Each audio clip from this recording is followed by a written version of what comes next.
Hey, what up, everybody? This is Stevie Breach coming to you. I think everybody in the world by now has picked up the CM Punk Best in the World, Best of Documentary 2-disc, 3-disc set, one way or another. I don't think you need to hear another review on this. I think everybody in the world and their mother either owns this, and I honestly don't really like to watch reviews of DVDs that I own. So all I can say is go out and buy this if you don't have it. The matches make this worth this 1,000 times over. Everybody was buzzing about a CM Punk documentary for over a year. Everybody was trying to guess what was going to be in there, what would be talked about, what wouldn't be talked about. CM Punk on Twitter basically said he took control over this and he wasn't going to let him have some normal WWE documentary with, pussy bands on there doing his stuff. All in all, I really honestly couldn't tell the difference between this documentary and any other documentary that they've put out. Any music that he got put in there or anything like that, I really couldn't tell the difference. There's a lot of really good insight on the documentary to the things that happened in his past, a lot of stuff about Ring of Honor, and one thing that I really realized is that either the writers for WWE are huge Ring of Honor marks, or maybe just CM Punk likes to reuse his stuff over again, but everything he's done for a good period of time that really got him to the spot he was at now is all stuff that he did at Ring of Honor, and he's just doing the same thing over again. He basically says the whole thing with him taking the title and leaving with it was just a way of throwing back to the Ring of Honor days.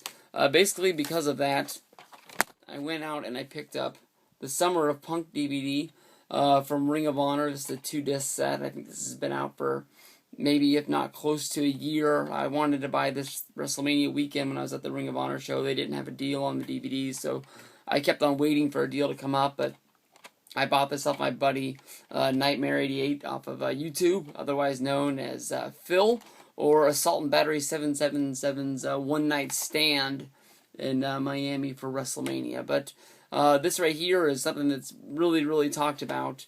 Basically, the word was going to get out that CM Punk was going to leave Ring of Honor, and he'd signed a developmental deal to go to WWE. And everybody expected, like everybody does in the indies, is that when you sign a deal, basically you drop a title and then you move on, about your way.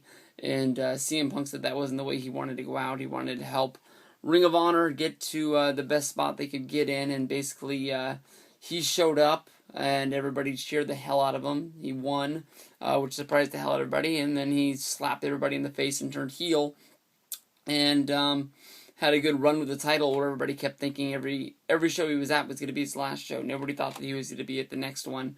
And he basically just kept winning and winning and winning until he finally got to the point where he left for WWE. But, a lot of people can say that he, helped to get Ring of Honor to a spot that it was in.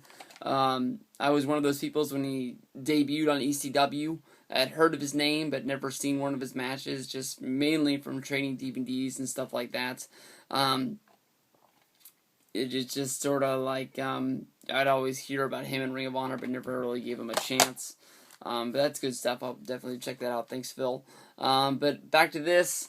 Make sure if you haven't picked this up already, or maybe if you just bought the what is this? The DVD. Go out and buy the Blu-ray. It's only going to cost you a few dollars more, and it's packed with tons and tons of more hours of footage.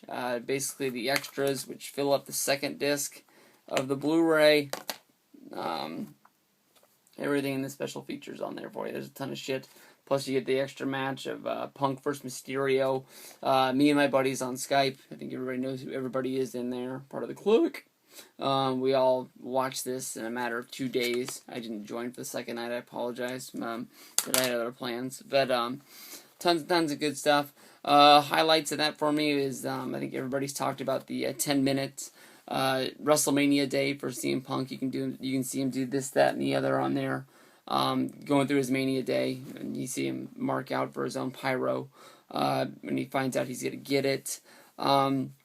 Other highlights when they were going through the documentary, a big part of his career that was left out for me was him doing that little stint when he was commentating when he I think it was his hip or his butt or he got hurt somehow and he was commentating for a while, which led to him coming into the Nexus, taking over the new Nexus, and leading into the whole Randy Orton thing.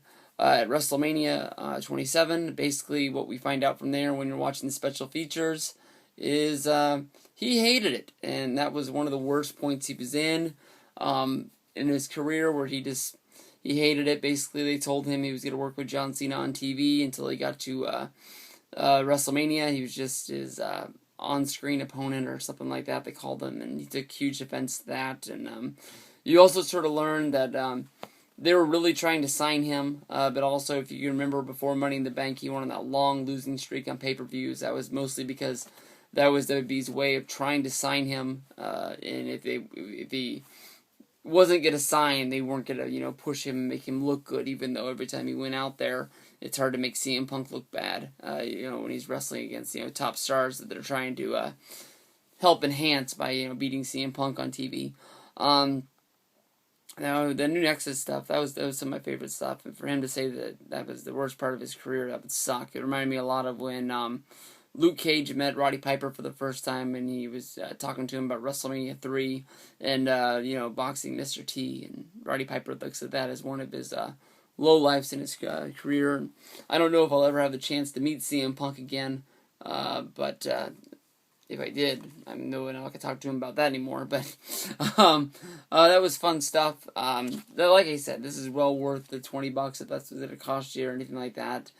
Make sure you pick it up. The second half of the matches are outstanding. There's one match there from Ohio Valley Wrestling. I don't know if he was really trying to help out Brent Albright by putting that match in there, but to me, honestly, that match was borderline terrible. It has a good angle at the end with Punk, kayfabing an injury. But the beginning part of that match is just really weird. You get to see him win his Money in the Bank. He cashes in for the first time. His tag team title win, his Intercontinental title win. You get basically every highlight of his along the way. The really good match between him and Morrison for the ECW title at I think that was on an ECW show is when that was. And I'm not 100% sure when he finally won the belt. But yeah, he did, because WrestleCrap Radio did commentary for it. But I don't know. Like I've said, you've seen this. 8 minutes is way too long. Make sure you pick this up. Best in the world. Stevie Breach. Thank you guys. I'm out.